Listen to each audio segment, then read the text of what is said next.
Baik, assalamualaikum warahmatullahi taala wabarakatuh. Alhamdulillah, alhamdulillahilladzi hadana li hadza wa ma kunna linahtadiya laula an hadanallah. Wassalatu wassalamu ala Rasulillah Muhammad ibn Abdillah wala haula wala quwata illa billah, amma ba'd. Qala Allah ta'ala fi kitabihil karim, Rabbi shrah li sadri wa yassir li amri wahlul 'uqdatam min lisani yafqahu qawli, amma ba'd. Alhamdulillah, segala puji itu hanya milik Allah, dan atas berkat rahmat serta inayahnya, saya Wildan Adrikal Amin Nabil selaku mahasiswa Universitas Islam Negeri Maulana Malik Ibrahim Malang jurusan Tadris Bahasa Inggris berkesempatan untuk mengamati, melihat langsung, bahkan merasakan terkait tentang salah satu sejarah peradaban Islam yang ada di Indonesia, khususnya di Kota Malang atau Kabupaten Malang ini. Dan tempatnya untuk kecamatannya adalah di Singosari, yakni masjid tertua di Kabupaten Malang yang bernama Masjid At-Thahiriyah. Nah, kemudian saya sekarang berada di depan pintu Masjid At-Thahiriyah. Jadi teman-teman sekalian, yang sangat perlu teman-teman ketahui bahwa Masjid At-Thahiriyah ini sejarahnya sangat panjang. Namun Wildan sendiri hanya sedikit menjelaskan terkait tentang sejarah Masjid At-Thahiriyah ini. Bagaimana ceritanya, awal mula pembentukannya bagaimana. Wildan hanya sedikit mengupas terkait tentang Masjid At-Thahiriyah ini. Dari berbagai sumber referensi, bahwa Masjid At-Thahiriyah ini sebenarnya dibangun oleh salah satu kiai, yang mana kiai tersebut merupakan salah satu mantan dari Laskar Diponegoro atau ex Diponegoro. Jangan sebut mantan ya, karena beliau pada saat itu ketika telah Pangeran Diponegoro itu ditangkap oleh kolonel Belanda, beliau itu lari ke Kota Malang ini, khususnya Singosari ini, dengan mengemban amanah, mengemban wasiat bahwa Pangeran Diponegoro itu pernah berwasiat bagaimanapun keadaannya, dimanapun tempatnya, dan kapanpun waktunya, Islam itu harus tetap dikembangkan. Sehingga Kiai Haji Hamimuddin ini yang mendirikan masjid ini, beliau mendirikannya pada tahun 1830. Jadi kalau kita hitung sekarang tahun 2021 itu sekitar hampir 2 abad. Jadi 191 tahun ya. Kemudian beliau ketika sampai di Singosari itu, yang beliau lakukan pertama adalah membangun masjid ini. Namun bukan masjid, pada saat itu adalah musola. Jadi bentuknya kecil, yang lebih kecil dari masjid. Namun sekarang ini sudah mengalami perkembangan ya, renovasi. Nah, pada saat itu musolanya masih belum memiliki nama. Jadi cuma musola aja. Karena kenapa? Kalau kita analisis, beliau ini sama halnya dengan seperti dakwahnya Rasul. Ketika Rasul itu berhijrah ke Madinah, yang dilakukan pertama kali adalah membuat masjid. Kalau yang zamannya Rasul dikenal dengan Masjid Quba. Nah, kalau beliau itu membuat musola, juga ada pesantren, membuat pesantren. Karena kenapa? Untuk menyiarkan Islam itu tadi. Nah, pesantren itu terletak di sebelah selatan dari masjid ini, Masjid At-Thahiriyah ini, yang bernama sekarang pesantren Miftahul Falah. Ya. Kemudian setelah Kiai Haji Hamimuddin ini wafat,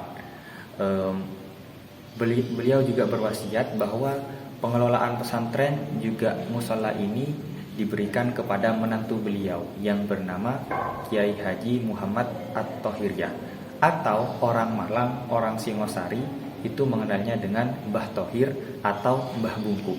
Nah, oleh sebab itu masjid ini juga dinamakan Masjid At-Thahiriyah, yakni mengambil atau menukil dari nama belakang beliau, At-Thahiriyah. Jadi Masjid At-Thahiriyah guna untuk mengenang jasa-jasa beliau gitu. Nah, kemudian masjid ini juga dinamakan Masjid Bungku. Nah, kenapa kok dinamakan Masjid Bungku? Karena menurut beberapa penelitian atau beberapa sumber, juga saya barusan berbicara dengan pengurus-pengurus masjid di sini bahwa dinamakan Masjid Bungkuk karena pada saat itu ketika Singosari itu masih di bawah agama Hindu-Buddha yang mayoritas mereka tidak mengenal agama Islam. Nah, dan munculnya agama Islam itu kan mereka melakukan ruku atau melakukan sholat, ruku dan sujud. Nah, oleh sebab itu orang-orang Hindu itu mengatakan bahwa masjid ini adalah dinamakan Masjid Bungkuk, ya, Masjid Bungkuk. Karena pada saat itu pengetahuan mereka sangat kecil terhadap Islam, kayak itu. Kemudian Mbah Thohir ini mengembangkan apa namanya, pesantren di sini juga.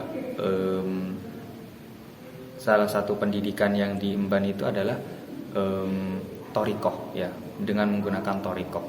Nah, yang dikenal dengan, kalau di Indonesia itu thorikoh muktabarohnya adalah thorikoh Naksabandiyah wa Qadiriyah. Jadi menukil kepada Syekh Abdul Qadir Jailani, ya, kayak gitu. Mungkin lebih lanjutnya akan saya jelaskan di video selanjutnya. Baik teman-teman sekalian, hal lain yang sangat penting yang perlu kalian ketahui juga bahwa masjid ini juga sangat berpengaruh terhadap keadaan masyarakat di sini, ya, juga berpengaruh bagi Islam juga, ya. Nah, salah satu pengaruhnya itu yang sangat unik adalah bahkan nama desanya, nama desa di sini dinamakan Desa Bungkuk karena masjid ini, ya. Seandainya mungkin kalau kita bayangkan Masjid Bungkuk ini, mungkin ketika namanya itu bukan Masjid Bungkuk, mungkin tidak ada yang namanya Desa Bungkuk di Singosari seperti itu. Nah, sekarang kita akan beralih terkait tentang arsitektur, bagaimana kondisi masjid ini, ya. Nah, arsitektur masjid ini yang sangat mengenang, yang masih ada sekarang, yakni adalah 4 pilar utama yang ada di tengah-tengah masjid. Bisa ditunjukkan. Nah, itu adalah 4 pilar yang masih ada sejak tahun 1830. Sejak masih masjid ini menjadi sebuah musola. Seperti itu. Kira-kira ukurannya adalah 2 kali 2 meter, ya. Panjangnya adalah 2 kali 2 meter. Kemudian masjid ini sama sebenarnya seperti masjid-masjid yang lain. Arsitekturnya kurang lebih sama seperti masjid-masjid lain, karena yang membedakan hanyalah, ya, masjid ini tinggi, lebih tinggi dari rumah-rumah warga. Memang konsepnya masjid seperti itu, lebih tinggi dari rumah-rumah warga, sehingga kita ketika mengobservasi atau mencari letak masjid ini, kita sangat mudah menemukannya seperti itu, ya. Dan untuk tiang ini terbuat dari kayu jati. Kalau kayu jati itu, ya, kayu jati sangat kuat, maka dari itu ini sangat bertahan sampai sekarang. Jadi kita ketahui bahwa kayu jati itu sangat kuat, ya. Dan juga ini sudah mengalami perawatan dan sudah banyak kaligrafi di sekitarnya, ya. Seperti itu. Untuk kapasitas masjid ini sekarang sudah dapat menampung jamaah 800 jamaah, ya, karena juga ada lantai 2. Di sini lantai pertama dan di atas lantai kedua. Adapun kegiatan-kegiatan yang ada di sini selain untuk ibadah, untuk sholat berjamaah, juga ada pengajian-pengajian yang dilaksanakan di sini. Seperti itu. Kemudian pastinya juga banyak penziarah juga datang ke sini, ke masjid ini. Karena kenapa? Di sebelah barat masjid ini atau belakang masjid ini itu ada makom keluarga besar Kiai Haji Hamimuddin, juga termasuk makam Mbah Thohir yang ada di belakang masjid ini. Juga untuk selanjutnya, saya juga barusan bertanya-tanya kepada pengurus di sini bahwa salah satu pengurus di sini juga dulu pernah menemukan peninggalan kerajaan Singosari seperti koin, gelang, bata merah, yang dipakai oleh prajurit-prajurit Singosari. Dan kata pengurus itu juga pernah diletakkan di pojok-pojok masjid ini sebagai kenang-kenangan seperti itu. Namun karena waktu itu mungkin pengurus masih belum mengenal apa itu bahan antik dan lain sebagainya, akhirnya hilang, dipindah tangankan, tidak tahu siapa yang mengambil seperti itu. Kemudian selanjutnya terkait tentang kegiatan lagi ya. Kegiatan di sini saya juga barusan berjamaah di sini, berjamaah duhur, dan ini pas setelah duhur saya take video ini. Saya pikir di sini nuansanya nuansa Nahdiyin, ya, basis Nahdiyin, Nahdlatul Ulama, karena cirinya adalah menggunakan wiridan setelah selesai sholat, dan pastinya thariqahnya adalah An-Naqsabandiyah wa Qadiriyah. Mungkin cukup itu teman-teman terkait tentang salah satu sejarah peradaban Islam yang ada di Malang ini, yakni Masjid At-Tahiriyah. Kurang lebihnya mohon maaf. Apabila ada kebaikan itu datangnya dari Allah, dan apabila ada keburukan dari perkataan atau perbuatan saya itu datangnya dari saya sendiri. Wabillahi taufiq wal hidayah. Wassalamualaikum warahmatullahi wabarakatuh.